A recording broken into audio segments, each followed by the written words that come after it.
5-нче хадисimiz قال عليه الصلاة والسلام اتقوا الظلم فإن الظلم ظلمات يوم القيامة. Peygamberimiz sallallahu aleyhi ve sellem aytты: Гаделсезлек кылудан куркыгыз. Дөреслектә кыямат көнендә гаделсезлек куе караңгылыкка әйләнәчәк. Без беләбез, әйеме? Кыямат көнендә Аллаһ Субхану тәгалә мөэминнәргә нәрсә бирәчәк? Нур бирәчәк. Мөэминнәргә нур бирәчәк.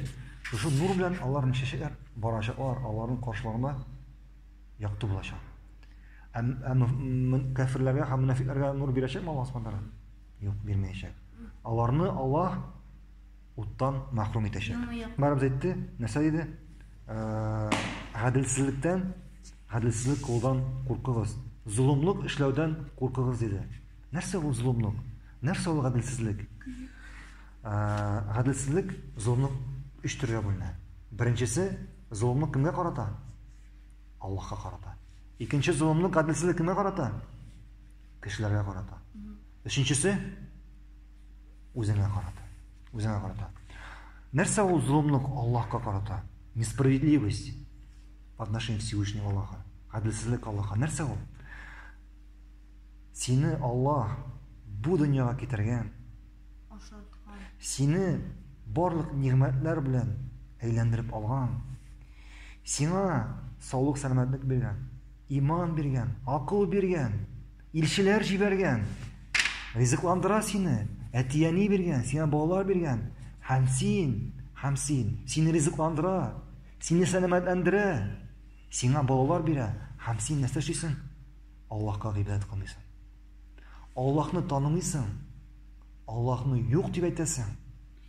Аллаһ кушкан әйберләрне үтәмисең.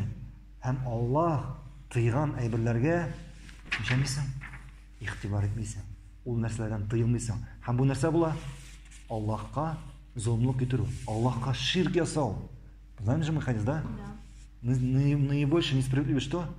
Когда ты делаешь ширк Всевышнему Аллаху, в то время, как он что? Тебя создал. В то время, когда он создал. Син Аллаһка ширк кыласың.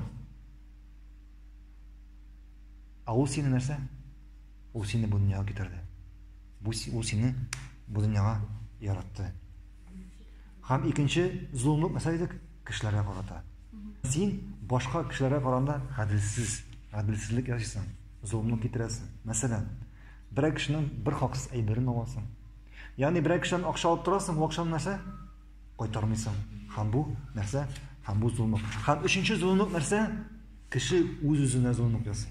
Ничек ясый кеше үзенә зулымлык? Аллаһка гыйбадәт кылмый. Ширк ясый. Гөнаһлар эшли.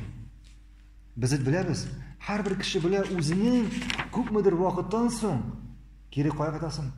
Аллаһ янына кайтасың. Һәм һәрберебез ишетә җәһәннәм турында, җәннәт турында. Һәм нәрсә эшли? Һәм ул белә бераздан кире Аллаһ янына кайтасың. Һәм ул ишетә җәһәннәм һәм җәннәт турында. Ул аңа колак салмый. Күфрлек ясый, гыйбадәтне калдыра, гөнаһлар кыла. Үз-үзен белә турып кая илтә? Утка илтә, җәһәннәмгә илтә. Һәм бу өченче төрле зулымлык булды. Һәм бу зулымлык, бу гаделсезлек кыямат көнендә нәрсә булып әйләнеп кайтачак? Караңгылык булып, дөн караңгылык булып, Аллаһ Субхану тәгалә аларны уттан, нурдан мәхрүм итәчәк.